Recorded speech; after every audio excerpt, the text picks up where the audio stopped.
Того, как возобновилась работа этого закона по поводу сидела, среднестатистический трак-драйвер, приехавший в США после 22 года, в своем микроблоге через полгода говорил: «О, смотрите, 2 месяца поработал, купил себе BMW в кузове ЕХМББ 388, еще 3 месяца поработал, жене каешечку купил.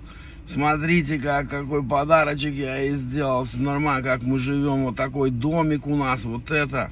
Понятно, что снимают.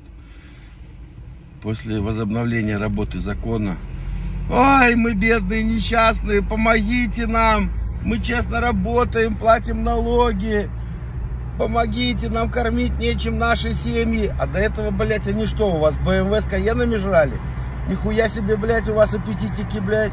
А скромно, блядь, сальца с картошечкой не хотели, блядь?